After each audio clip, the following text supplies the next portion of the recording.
the United States military has begun strikes against Al-Qaeda terrorist training camps in Afghanistan. Human rights are women's rights, and women's rights are human rights. People matter, freedom matters, peace matters, Ukraine matters. Olá, bem-vindos a mais um episódio de A História Repete-se, com Henrique Monteiro. Olá, Henrique. Olá, Lourenço. E comigo, Lourenço Pereira Coutinho. Hoje vamos falar sobre a Guerra do Vietnã. Um longo e brutal conflito que durou 30 anos e que foi o mais mediatizado da segunda metade do século XX, sobretudo pela intervenção norte-americana, que durou cerca de 10 anos. Caro ouvinte, daqui, posto emissor do Movimento da Música em Portugal. Eu sou Miguel Cadeiro, diretor do Bolito, isto é um takeover. É isso mesmo, o podcast Posto Emissor tomou conta deste podcast que agora estava a ouvir. E temos um convite muito sério para lhe fazer. É para uma festa, diria mesmo uma grande festa. Vai ser no dia 12 de dezembro, na Mel Arena. E os bilhetes já estão à venda. O motivo desta celebração, 40 anos da Blitz. Isso mesmo, 40 anos da melhor música portuguesa, com concertos muito especiais dos Chutes e Pontapés, Capitão Fausto, Maro e Gisela João. O que vai poder ver, ouvir e sentir ao vivo é algo que promete ficar para a história, para a da Blitz e para a sua. Contamos consigo? No total, a Guerra do Vietnã provocou a morte de 1 a 3 milhões de vietnamitas. Isto entre militares e civis. De cerca de 60 mil americanos, 300 mil cambodjanos e 40 mil habitantes do Laos. Também, este conflito resultou na destruição de cerca de 20% da floresta sul-vietnamita. Isto devido ao uso pelos americanos do herbicida agente laranja, forma emprego para secar a floresta e desalojar os guerrilheiros vietcongues dos seus esconderijos. Este conflito provocou também um trauma profundo na sociedade americana e reticências acerca da validade das teorias de combate ao comunismo durante a Guerra Fria, designadamente a teoria do dominó, segundo a qual cada novo Estado comunista tinha potencial para contagiar os Estados vizinhos, pelo que os Estados Unidos deviam intervir direta ou indiretamente como forma de contenção. A partir de 1955, o progressivo envolvimento americano na Guerra do Vietnã evoluiu, assim, no contexto genérico da Guerra Fria, já depois da emergência da China comunista e da Guerra da Coreia, e acompanhando a escalada de tensão com a União Soviética, sendo contemporâneo da Revolução Cubana e depois da disputa pela influência em África, onde emergiam os movimentos independentistas. Para perceber as origens do envolvimento americano no Vietnã, importa recuar ao final da Segunda Guerra Mundial. A rendição do Japão, que havia ocupado parte do Sudoeste Asiático, levou à queda do efêmero Império do Vietnã e à proclamação da República Democrática do Vietnã, com capital em Hanoi e com Ho Chi Minh como primeiro líder.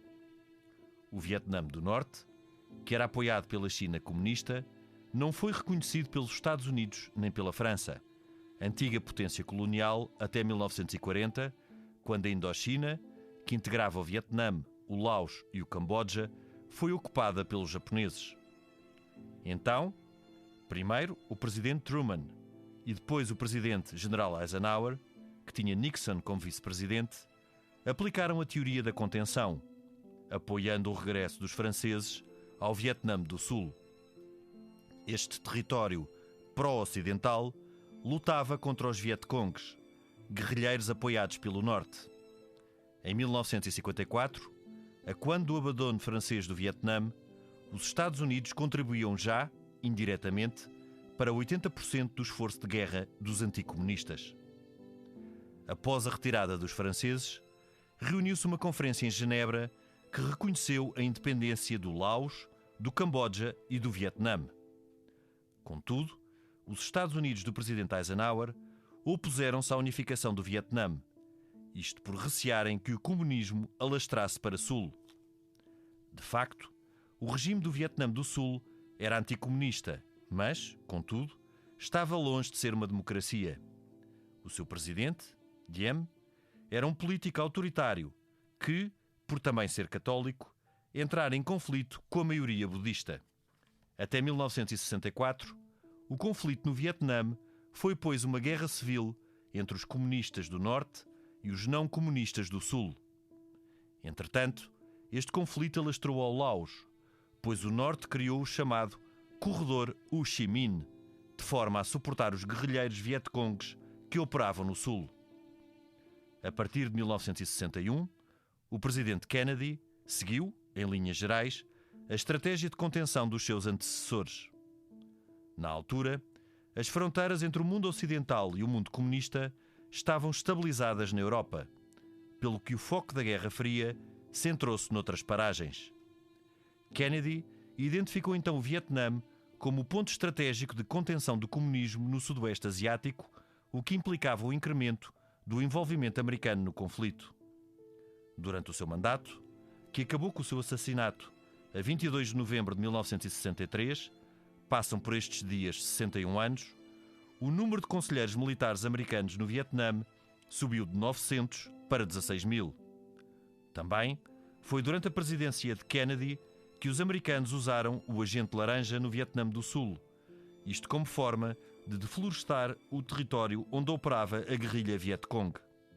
Por fim, os americanos apoiaram o golpe de Estado no Vietnã do Sul, que afastou o controverso presidente Ngo Dinh Diem, que viria a ser assassinado, isto sem o conhecimento americano. Em outubro de 1963, Kennedy assinou, porém, uma ordem de retirada do Vietnã de 1000 militares americanos. Tal justifica o debate, que se mantém, sobre o que teria feito Kennedy no Vietnã caso não tivesse sido assassinado em novembro de 1963.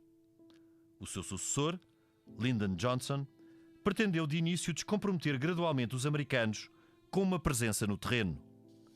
Tal precipitou-se, no entanto, em sentido contrário, quando em agosto, 2 navios de guerra americanos foram atacados por norte-vietnamitas no Golfo de Tonkin, a que se seguiu o ataque das guerrilhas Vietcong a uma base naval americana. A partir de então, a guerra escalou para outros patamares.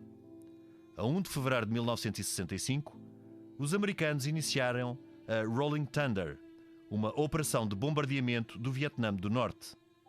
No mês seguinte, iniciaram-se as operações no solo. Rapidamente, as tropas americanas no terreno passaram de 75 mil para 200 mil homens. No entanto, estas operações não seriam eficazes a controlar a guerrilha. Esta conhecia o terreno, era determinada e estava disposta a expor-se e a expor a sua população a todos os sacrifícios para alcançar o seu único objetivo, a retirada incondicional dos americanos do Vietnã. A partir de 1967, a opinião pública americana começou a contestar a continuação da guerra. Sucederam-se manifestações, distúrbios e confrontos. Entre os defensores da retirada imediata americana, contavam-se figuras como Martin Luther King, que seria assassinado em abril de 1968. Johnson também queria a retirada americana, mas não de forma incondicional. Assim, seguiu a opinião dos seus conselheiros e incrementou os bombardeamentos do Vietnã do Norte, isto de forma a negociar numa posição de vantagem. Tal esbarrou, porém, com a resistência tenaz e inclemente do regime de Hanoi.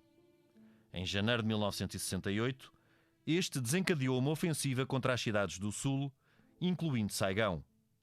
Os Estados Unidos tinham então cerca de 500 mil homens no Vietnã. A contestação não parava de subir, o que levou Johnson a tomar a decisão de não se recandidatar à presidência da República. O novo presidente, o republicano Richard Nixon, era da opinião que a guerra no Vietnã não podia ser vencida. No entanto, também era da opinião que os Estados Unidos só poderiam retirar numa posição de força. Assim, aprovou ações de bombardeamento dos Khmers Vermelhos do Camboja, que apoiavam o regime de Hanoi, e novos bombardeamentos no Vietnã do Norte. Em abril de 1970, teve início a invasão terrestre do Camboja. Como medida extrema, Nixon terá equacionado o uso de uma bomba nuclear, o que, sensatamente, acabou por não se verificar. Nada demoveu, porém, a irredutibilidade dos norte-vietnamitas. Em 1972, Nixon fez uma viagem à China, primeiro passo da sua política de distensão com o gigante comunista. Pouco tempo depois, as tropas americanas começaram gradualmente a retirar do Vietnã.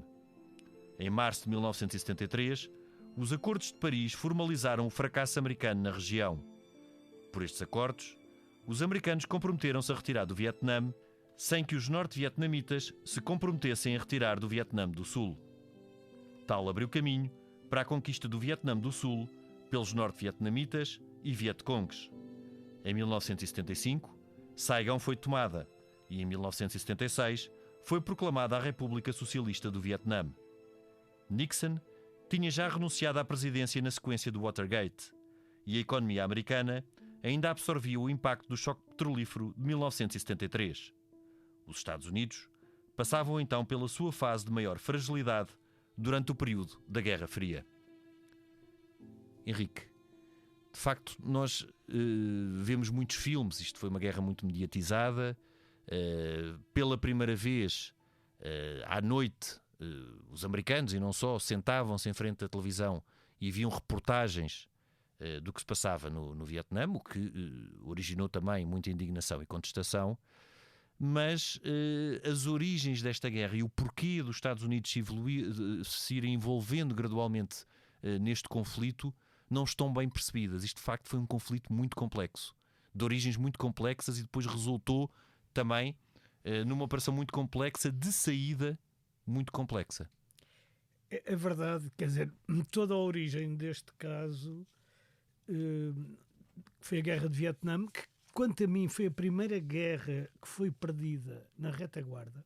Ou seja, a Guerra de Vietnã para os americanos é perdida essencialmente nos Estados Unidos, por falta de apoio, porque os estudantes da Califórnia e depois os estudantes do país todo, e depois os professores desses estudantes, e depois os pais desses estudantes, e depois há uma grande Martin Luther King, que aqui já falaste, e grandes comunidades e tal, começaram a opor-se, porque já não queriam ver mais caixões a voltar, embora o número de mortos de americanos no Vietnã não fosse assim tão elevado em relação ao número de pessoas que estiveram lá envolvidas, não é? A dos vietnamitas foi seguramente muito maior.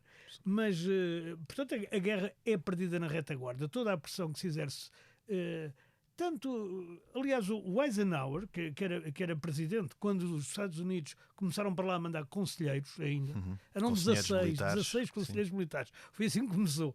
No tempo do Eisenhower, que tinha como vice-presidente o Richard Nixon. Exato. Avisou o Kennedy, que sucedeu ao Eisenhower, avisou o Kennedy que aquilo não era um sítio muito bom para uma pessoa se meter, porque aquilo era muito confuso, e o Eisenhower, como tu sabes, tinha sido um grande general da Segunda Guerra, e era um homem que claramente percebia de guerra, não era um... E viu também o fracasso francês. Sim, exatamente. E ele então aconselha, mas o Nixon, quando chega ao poder, tem um problema. O Nixon, e aliás isso reflete depois também nos discursos, alguns épicos que ele faz, como o Man on the Moon, não é? Pôr um homem na Lua até ao fim. Estavas a falar do Kennedy. Do Kennedy. Eu disse, o Kennedy, quando chegou ao poder, tinha estes problemas, que era, é que a Rússia tinha mandado o Sputnik, a primeira viagem de um satélite em órbita da Terra. Exato. O segundo é que a Rússia tinha mandado a Laika, que era o primeiro ser vivo, um cão, uma cadela, a orbitar. Terceiro é que tinha mandado o primeiro homem para o espaço.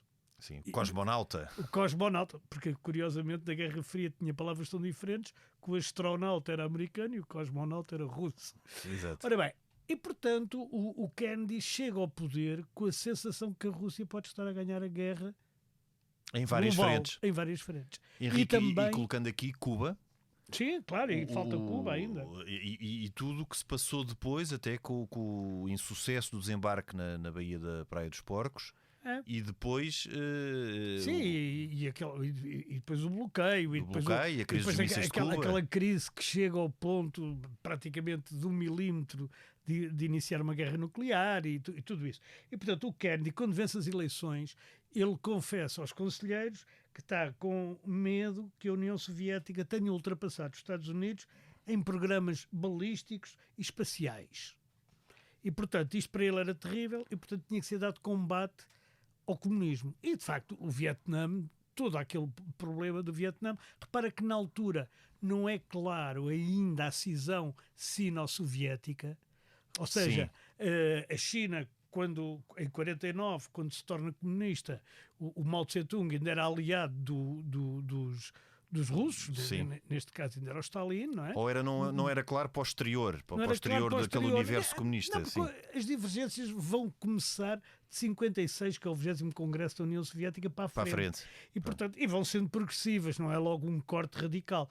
E, portanto, quer dizer, aquilo era tudo apoiado pelo comunismo internacional, como se chamava na altura, que era, no fundo, a China e a União Soviética. E há que recordar que quando a China se tornou comunista, o Mao Tse-tung disse aquela frase: hoje posto-se de pé 1/3 da humanidade. De facto, 1/3 da humanidade era comunista na altura. Sim.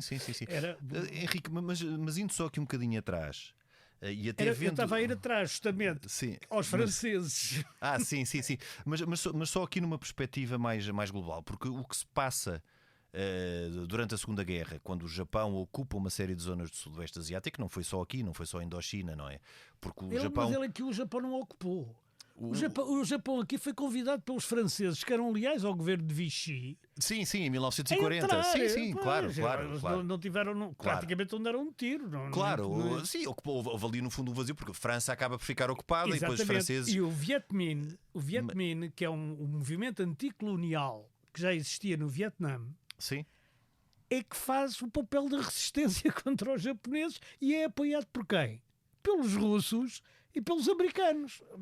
E nesta altura, até em todo o Sudoeste Asiático, a Indonésia e uma série de outras zonas que são ocupadas pelo Japão, depois há aquele vazio de poder, não é?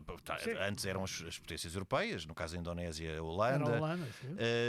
E depois, quando o Japão é derrotado, emergem também estes movimentos nacionalistas de contornos. O Ho Chi Minh era um nacionalista que acaba por ter ali, por ser apoiado pela China, a partir de certa altura, pela China comunista, e portanto tornando-se também comunista para resistir mais pela União Soviética. E pela União Soviética, sim. A China acaba por cortar um bocado com o Vietnã mais tarde. Mas mais tarde. Portanto, ele acaba por ser um nacionalista que arranja ali aquele apoio como forma também de combate. E há, se nós formos a ver, uma teoria que se começa a desenvolver logo no início da Guerra Fria, todas estas teorias da contenção e do dominó, de que se o Vietnã fosse ocupado, aliás, porque até na sequência do que se passou na Coreia, não é? Porque na Coreia o que aconteceu foi um empate. E aí a teoria de contenção aplicou-se. E que se mantém lá. E que se mantém. No paralelo 38. A teoria de contenção aplicou-se, porque se o Norte... houve quase pragmaticamente um dardo barato que, pronto, estando pela proximidade até da China, seria praticamente impossível de conservar. Estabeleceu-se ali uma linha de fronteira e basicamente a ideia tentou-se replicar no Vietnã, não é? Manter um sul não comunista, exatamente para depois não haver um efeito dominó para o resto do Sudoeste Asiático, que até era o que mais preocupava os americanos, muito mais do que o Vietnã em si, ou do que a península da Indochina. Era a Indochina a Indonésia, a possibilidade da Indonésia. A Indonésia chegou a ser, o Sukarno não andou lá perto. Andou lá muito perto. Quer dizer, mas o Kennedy de facto tinha isto, mas os franceses, primeiro, eles lutam, depois, quer dizer, sendo que o Viet Minh e o próprio Ho Chi Minh no início não era claro que fosse comunista, é um bocado Fidel Castro, não é? É isso. Ele era um líder nacionalista que se opunha e depois por conveniência acabou por cair para o lado comunista. Mas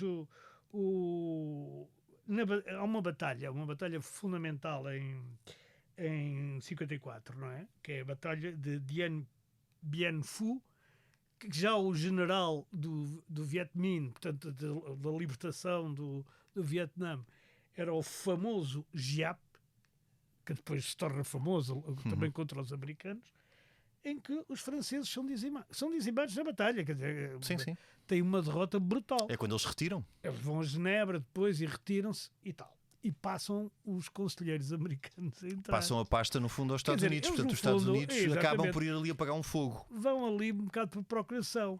E depois, como tu explicaste na introdução, e bem, aquilo de 16 conselheiros passa a 80, de 80 passa não sei o quê, e de repente estão lá 200 mil soldados americanos, quer dizer, numa coisa que nenhum americano médio perceberia o porquê.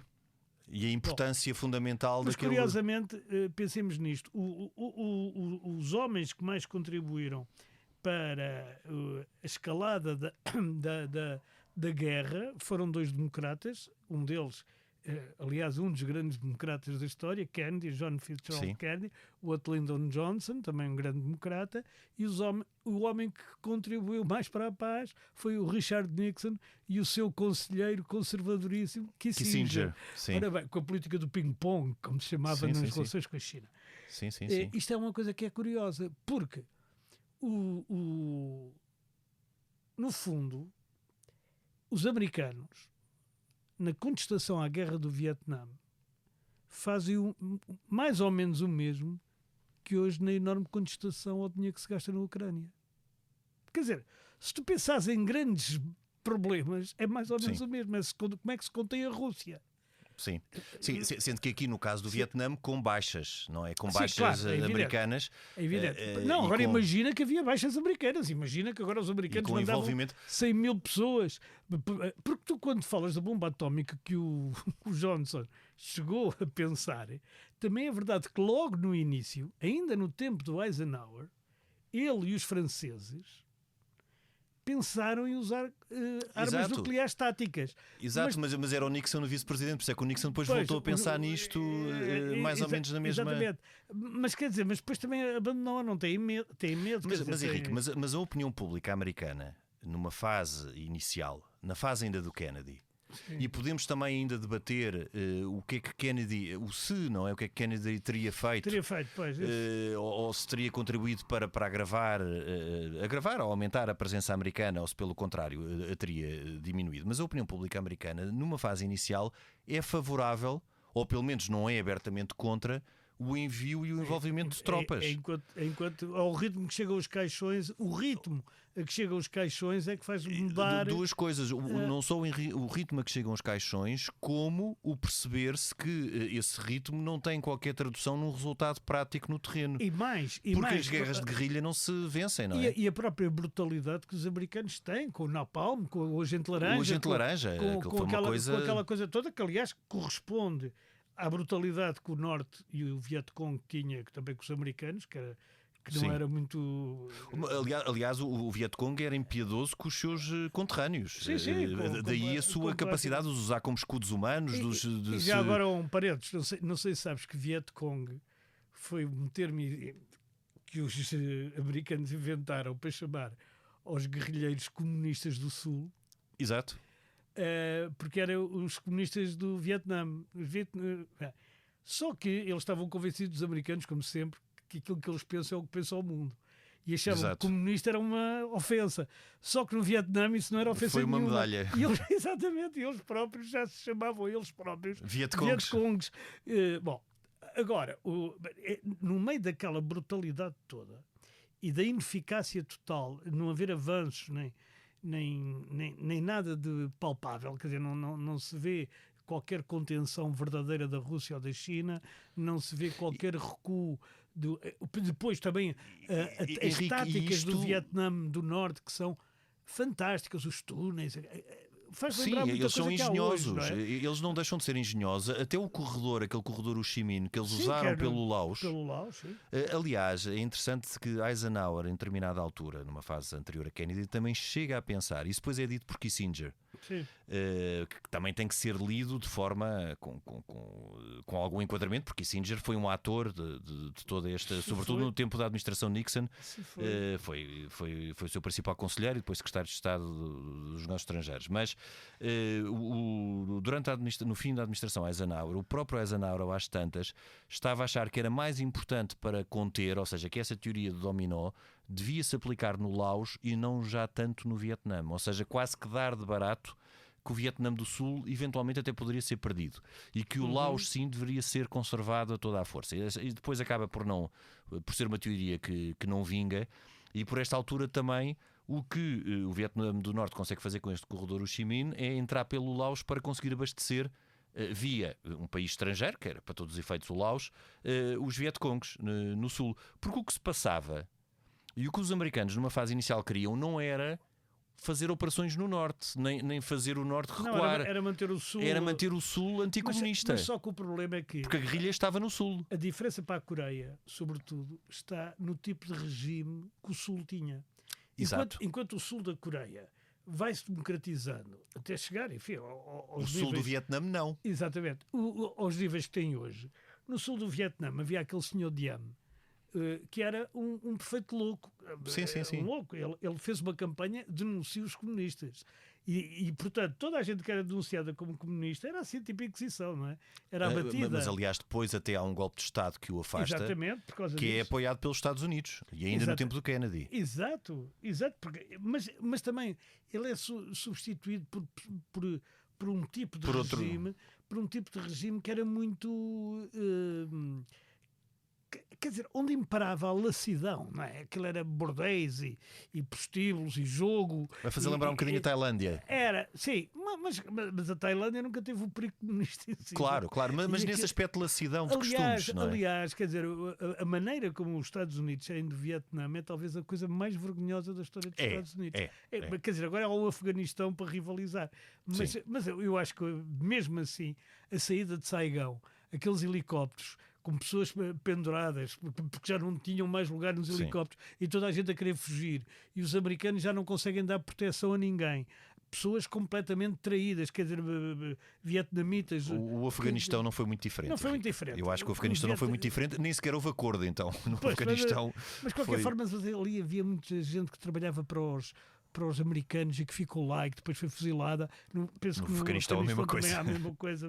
Bem, eu não estou aqui agora também a fazer um mausómetro a ver quem é que foi pior. Sim, não é? mas o Afeganistão também foi, um dia far-se-á a história, também foi uma retirada muito má. Mas até aí tinha sido a página mais vergonhosa da política americana. E foi, como eu comecei por dizer, por dois motivos. Por um lado, porque uma guerra convencional contra uma guerra de guerrilha está sempre perdida. Está sempre perdida. Está sempre perdida, está sempre ganha. Quer dizer, é uma coisa... Porque não há objetivos a conquistar. Exatamente. Mas, sobretudo, não há ganhos evidentes com essa guerra. Para os convencionais, não há... Aqui no caso concreto para os Estados Unidos, não há ganho. Segundo, eles tinham perdido a opinião pública americana. Tinham perdido a opinião pública americana. Henrique, porque repara que pela primeira vez nós hoje temos uma noção diferente, porque todos os dias acompanhamos o que se pode chamar o diário de guerra, não é? E pela primeira vez isso aconteceu. Portanto, tudo o que eram... Imagina que isto tinha acontecido na Segunda Guerra Mundial, ou tinha acontecido inclusive na Primeira, onde houve carnificinas, onde não havia imagens diárias e, portanto, a guerra perdurou durante 4 anos. Mas nessa altura, durante aqueles 2 anos... todas aquelas imagens verdadeiramente chocantes, até das crianças nuas vietnamitas a fugir, aquelas fotografias icónicas, o que se usou. Uma criança a fugir, a arder. Há outra que é o chefe da polícia do Sul a dar um tiro na cabeça de um vietnamita. Ou seja, eram coisas absolutamente de uma barbaridade indescritível. E que pela primeira vez, e não só, há uma incompreensão. O que é que nós estamos aqui a fazer? Não é? Neste local não conseguimos perceber uma causa. Os Estados Unidos não estão ameaçados, não há qualquer ganho territorial, há um sucessivo incremento do número de tropas que passam de repente 16 mil para 200 e tal mil e para 500 mil e não há qualquer consequência no terreno. E soldados a voltar ou mortos ou cheios de problemas. Basta ver físicos e psicológicos. Sim, claro. O filme do Michael Cimino, sim? O Caçador, que é uma das grandes obras-primas de cinema, para quem quiser ver o que são problemas psicológicos, eles estão lá todos. Sim. São todos originados na Guerra de Vietnã. Aliás, o Apocalipse Now. Quer dizer, Apocalipse Now é uma das coisas que os Estados Unidos têm, que é absolutamente fascinante, é que eles tratam a história imediatamente. Começam a tratar da história imediatamente. Ao fim de pouco tempo consideram história. Nós cá, primeiro que fizéssemos alguma coisa sobre a guerra colonial, que ainda não está feita metade, nem um terço. Eles sobre o Vietnã, praticamente mal acabou a guerra, quer dizer, para os americanos, acabou no dia 30 de abril de 75. Em Portugal quase ninguém deu por isso, porque tinha havido as primeiras eleições em 25 de abril, dos constituintes de 75, e estávamos no pré. Portanto, quer dizer, era assim uma coisa longínqua, lá o problema do Vietnã. Mas foi em 30 de abril de 75. E daí para a frente começaram a sair livros, filmes, reportagens, entrevistas, tudo. E percebeu-se que aquelas pessoas... Porque os soldados americanos, mesmo os que sobreviveram naturalmente e que puderam contar a história, a maior parte deles tinha histórias terríveis e algumas delas passadas com os próprios. Da forma como estiveram presos, da forma como estiveram apanhados, o que lhes fazia o inimigo na altura. Sim. Henrique, e aqui também tem muita importância, porque nós também já fizemos um episódio sobre isso, porque toda esta fase é contemporânea da luta pelos direitos civis. Ou seja, até numa primeira fase, mas quando isso é o que salva Kennedy. Não é? Sim, mas depois já no tempo do Johnson. Numa primeira fase, até se há uma série de soldados negros que vão lutar, como aconteceu aliás na Segunda Guerra Mundial, com aquele patriotismo americano e naquela ideia de integração e de serem cidadãos americanos. Rapidamente também, e nós vimos com Martin Luther King, quando o movimento dos direitos civis em 64, 65 também começa a atingir os seus objetivos, Martin Luther King, que era um pastor evangélico, começa também a pregar o pacifismo contra a continuação da guerra no Vietnã. E a grande diferença depois, e aqui está algo de dramático para os Estados Unidos, é que não só Lyndon Johnson se apercebeu que era importante acabar com a guerra e que havia a necessidade de retirar, como Nixon também.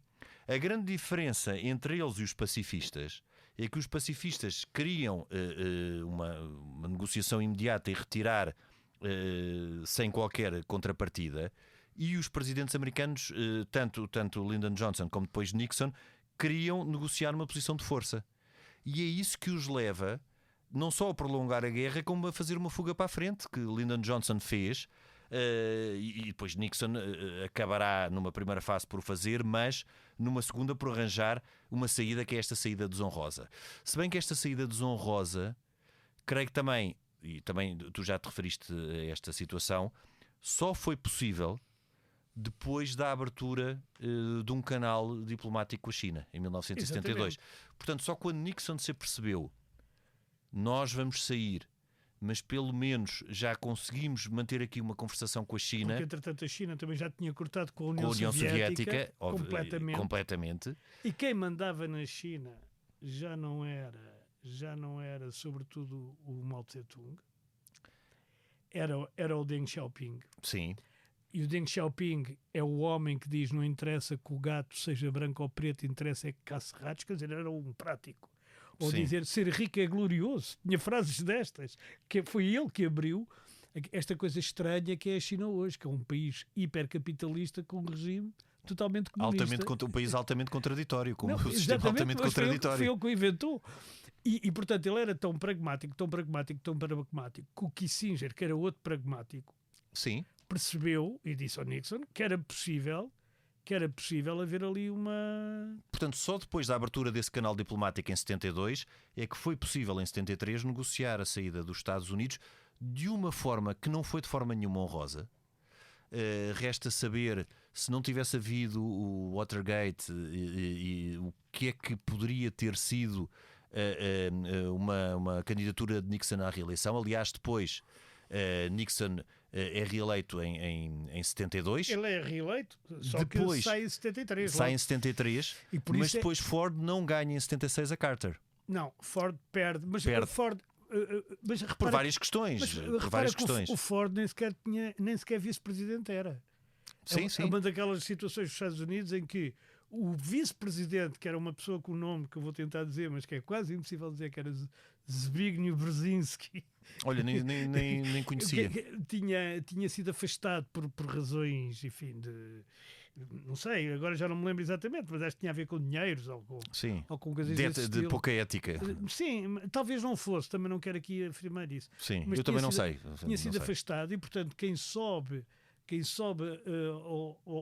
vai substituir o Nixon, no fundo, é aquele que substituiu o Zbigniew Brzezinski como presidente do Senado, que era o Gerald Ford. E, portanto, o Gerald Ford não era uma figura muito forte. Exato. E perde com o Jimmy Carter, que aliás também só aguenta 4 anos, até ao Reagan. Mas o Jimmy Carter depois perde, sobretudo por causa da questão da crise iraniana, não é? Sim. Também tem ali aquilo nos anos 70. A crise é muito grande. Porque os anos 70 foram globalmente muito negativos para os Estados Unidos. É verdade. E começa logo com com a queda de Nixon em 73, Exato. com as Coincide com o choque petrolífero. do Watergate, exatamente. E depois, na verdade, é o Gerald Ford, mas também com o apoio continuando sempre com o apoio do Kissinger. Sim, a iminência parda. A iminência parda, que acaba por estabilizar as relações com a China, que de facto é aberta ainda com o Mao Tse-tung vive, não é? Mao Tse-tung morre em 76, 76, mas exato. nos últimos tempos já quem mandava, quer dizer, havia ali uma coisa entre o bando dos quatro, que era a viúva, a que viria a ser a viúva de Mao Tse-tung, e a linha do mais moderada, entre aspas, e pragmática do Deng Xiaoping, sendo que o Deng Xiaoping na Revolução Cultural tinha estado preso e pôs a andar, embora fosse um dos grandes líderes do Partido Comunista Chinês. E portanto tudo isto é tudo muito estranho. O mundo é muito estranho naquela década de 70 nos Estados Unidos. Sim. E na China. Ninguém diria a quando da retirada dos americanos do Vietnã do Sul que poucos anos depois os americanos iriam levar a melhor na Guerra Fria, porque esta década de 70 é de facto uma guerra muito complexa. Sim, onde os Estados Unidos, por um lado, por um certo voluntarismo, por outro, com alguma dose de razoabilidade e de objetividade, por outro, também com alguma rigidez, porque preso a doutrinas pensadas e arquitetadas logo a seguir ao fim da Segunda Guerra Mundial e cuja validade poderia ou não ser efetiva, como esta do dominó, da contenção e outras. E com um conjunto também de outros problemas noutras zonas do mundo.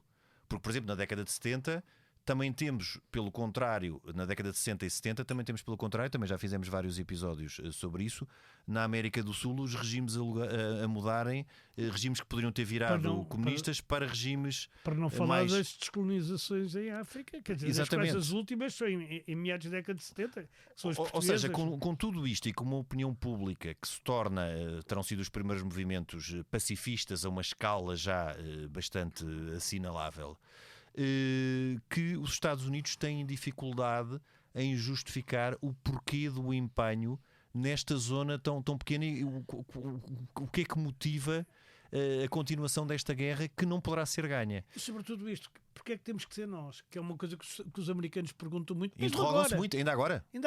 Porque é que temos que ser nós a defender a Ucrânia? Porque é que temos que ser nós a defender Pois, os Israel? franceses foram-se embora. Porque nós? Bem, os franceses também tinham armas atómicas. Não sei, na altura não sei se teriam. Não sei se deviam ter, porque ele discutiu com o Eisenhower.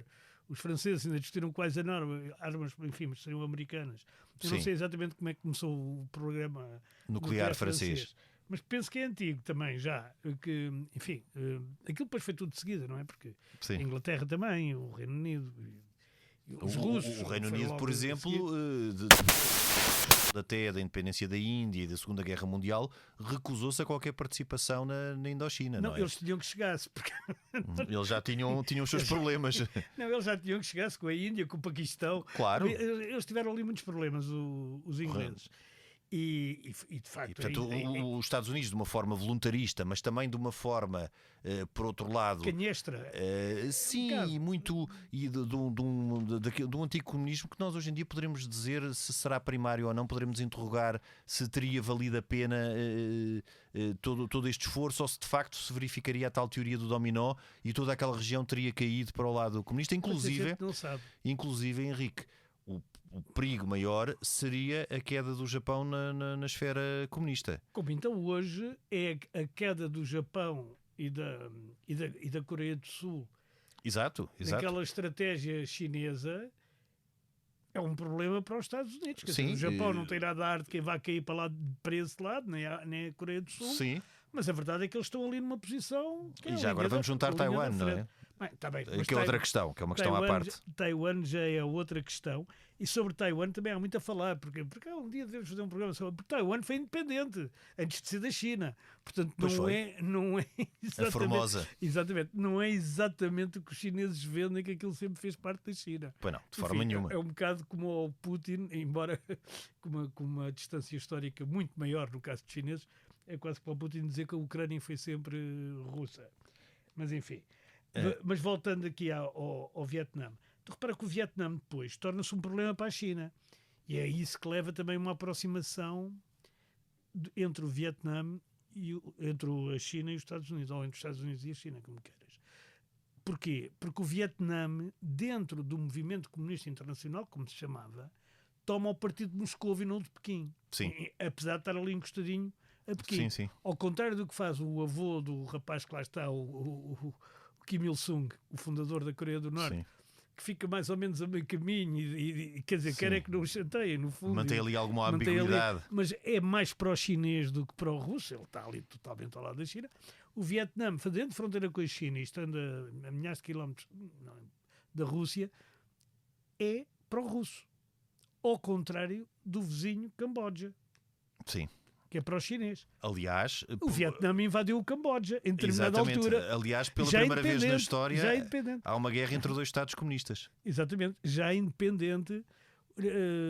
Sim, é a primeira vez na história, quer dizer, se a gente descontar as sucessivas escaramuças entre a Rússia e a China lá na fronteira. Sim, mas uma guerra, declarada e uma guerra formal, sim. E essa história também do Camboja, o genocídio no Camboja dos Khmeres Vermelhos, isso é outra história. O genocídio do Pol Pot e dos Khmeres Vermelhos, que foi logo na sequência disto, 76, 79. É por aí, sim. Bem, é uma coisa absolutamente abominável. E quando o Vietnã invadiu o Camboja, ainda os Estados Unidos não tinham relações formais com a China. Portanto, que a informação é passada via ONU. Via ONU, quer dizer, via a missão da China para a missão americana na ONU. E, portanto, são ali situações muito complexas, não é? Sim. Porque a gente hoje não sabe muito bem o que é o Vietnã, é um regime parecido com o da China. Sim. Não é? Que enverdou até pelos mesmos caminhos, não é? Hoje em dia, de uma produção de mão de obra barata, capitalista, uma receita muito parecida. O Laos e o Camboja, a gente também não sabe muito bem o que é que são. Os Laos será mais. Como eles chamavam, não é? O Laos será talvez um sítio mais pacífico, mais budista, ali um bocadinho mais à margem. Mas atenção que a Birmânia, ou Myanmar, como se chama agora, também é muito budista, muito budista, muito budista. Sim, mas também não é um regime nada meigo. Não é nada meigo, sobretudo para pessoas de outras religiões. Sim, não é? sim. Há ali perseguições aos Rohingya e essa coisa que também nem nos passam pela cabeça. E se calhar, felizmente, que a gente já tem perseguições aí no mundo suficientes para conhecermos. Mas voltando ao Vietnã, portanto, o Vietnã, em duas palavras, é isto. O Ocidente começou por ter aquela parte do mundo como colónia, que eram os franceses. Os franceses foram derrotados numa luta de libertação colonial normal, depois, aliás, terem traído completamente os anti-japoneses, que eram também os que militavam no Viet Minh, portanto, no tal movimento anticolonial, porque aliaram-se aos japoneses, não é? E, portanto, era muito difícil, tinha uma posição insustentável. Os americanos entram exatamente com base na teoria, com um misto de voluntarismo e com base na teoria de que não podemos deixar o dominó. Não podemos deixar cair, porque são cair os outros todos e isto pode atingir zonas maiores como o Japão ou a Indonésia. Exatamente. Essa teoria do dominó não é inteiramente falsa. Basta ver o que é que aconteceu no final da União Soviética. Foi um dominó total, não é? Um dominó ao contrário. Ao contrário. E portanto, os Estados Unidos entram... Mas aí, Henrique, são parentes. Aí também esses regimes eram todos regimes comunistas. Portanto, eles caem. Agora, aqui a ideia é a ideia de contágio.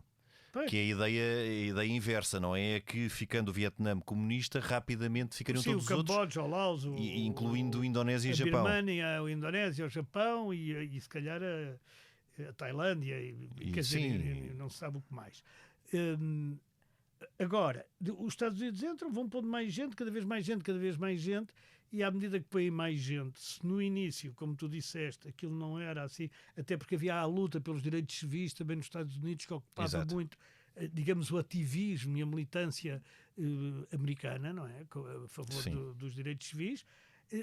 À medida que começa a morrer muita gente e que se vê as barbaridades pela televisão e que começam a haver reportagens muito impressivas na comunicação social americana, eles perdem a opinião pública. Sim, cresce a indignação cresce a indignação e eles não têm, também não têm ganhos nenhuns no terreno, não Sim. têm nada E e Henrique, acabam não por sair esquecendo o daquela outro forma. lado, o que foi a resistência do Vietnã do Norte e dos Vietcongs, uma resistência absolutamente tenaz, eficaz, muito eficaz e com grande conhecimento do terreno e fazendo a guerrilha com grande eficácia e usando a população como escudo humano sem qualquer Sem contemplação. É verdade, naqueles bombardeamentos em tapete Henrique, que fizeram sobre o E Vietnã do inclusive Norte.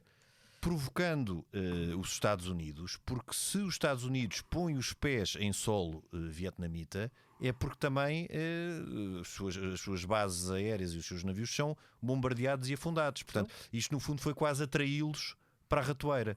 E os Estados Unidos foi porque eles reagiram.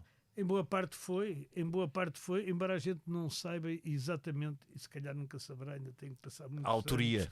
a autoria desses ataques, porque Sim, é muito sempre- controversa. É muito controversa, mas enfim, vamos dar de barato que aquilo que parece é o que é. Ou seja, então assim, o Vietnã do Norte atacou uma base aérea, afundou 2 navios americanos e isso permitiu que os Estados Unidos Pusessem os pés no... exatamente, e fizessem aqueles bombardeamentos enormes, não é? No Vietnã, que vão até à capital do Norte, Hanoi. Hanoi, hoje chama-se Ho Chi Minh, acho eu. E portanto... E depois, a nível dos presidentes, não houve, basicamente, houve coerência e todos os presidentes continuaram a acreditar na ideia da contenção. E todos perceberam, quer dizer, Lyndon Johnson e Nixon, ambos perceberam que tinha que se negociar uma retirada e ambos defenderam que essa retirada devia ser numa posição em que os Estados Unidos não saíssem como acabaram de sair. Sendo que Nixon achou que a determinada altura, que também herdou, não é? Herdou o problema, já o tinha vivido como vice-presidente e depois herdou. Repara uma coisa, os acordos de Paris são entre o Vietnã do Norte, quer dizer, o regime, Sim. que era legítimo na altura, porque tinha sido reconhecido por centenas de países, que também como é costume, não é? Sim. E os Estados Unidos. Sim. Só que o Vietnã do Norte aqui fazia um jogo duplo. Os americanos saíram assim porque o Vietcong nunca negociou nada. E, portanto, continuou No a atacar Ora, os americanos, quando dizem que vão sair, estás a ver os soldados americanos, não é? Aliás, os soldados de qualquer parte, em Portugal, com o 25 de Abril também foi assim, quando lá chegou a notícia que a guerra ia acabar, para eles foi igual à ordem, pousem as armas, a guerra acabou. Exato. Não era isso que lhes tinham dito. Como não tinham dito aos americanos, isto acabou. Sim. Mas eles próprios, quer dizer, preferiram ir beber 2 cervejas ou um copo de whisky a estar a continuar a guerra. Bem, Claro. Portanto, as coisas pararam imediatamente, claro. E os Vietcongs ainda eram cerca de 150 mil. E os Vietcongs continuaram Na guerrilha. Entraram por cego adentro. Entraram. E por isso é que eles tiveram que sair pelo telhado da embaixada e por coisas assim deste estilo, que é absolutamente, enfim, falámos há pouco, que é absolutamente humilhante e é tudo menos uma posição de força, de facto. Exato.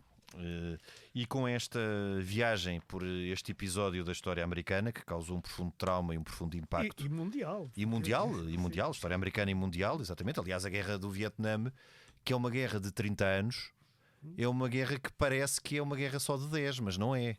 Porque a guerra do Vietnã começa logo em 45 e acaba em 75, é uma longa guerra de guerrilha, primeiro de guerra civil, depois com apoios externos e depois começa a internacionalizar-se. E depois foca-se sobretudo no tempo da intervenção americana. E que dá o exemplo a muitas guerras de libertação, curiosamente em África. O GIAP é completamente um herói aí para muitos movimentos africanos. Sim. É a prova de que a guerrilha, já tinham existido provas anteriores na América Latina e até no tempo da Guerra Peninsular, quando a guerrilha venceu os exércitos napoleónicos, um exército convencional. Portugal, claro. Aliás, foi como começou esta ideia de que a guerrilha tinha capacidade para vencer um exército convencional. Mas que dá aqui uma mostra efetiva que os Estados Unidos, que tinham sido os grandes vencedores ou tinham sido decisivos na Primeira e na Segunda Grande Guerra, e que na Coreia conseguiram à distância, uma distância muito grande, mesmo assim manter ali posições numa guerra convencional, que numa guerra de guerrilha era possível vencê-los, tal como depois voltou a verificar mais tarde. Henrique, nós até para a semana. Até para a semana. A gravação e sonoplastia esteve a cargo de Tomás Delfim. Nós voltamos na próxima semana, noutro tempo e noutro espaço.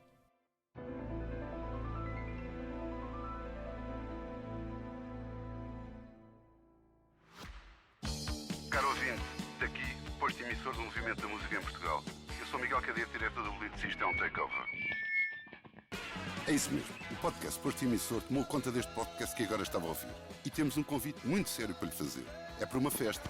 Diria mesmo uma grande festa. Vai ser no dia 12 de dezembro, na Mel Arena. E os bilhetes já estão à venda. O motivo desta celebração, 40 anos da Blitz. Isso mesmo, 40 anos da melhor música portuguesa, com concertos muito especiais dos Chutes e Pontapés, Capitão Fausto, Maro e Gisela João. O que vai poder ver, ouvir e sentir ao vivo é algo que promete ficar para a história, para a da Blitz e para a sua. Contamos consigo?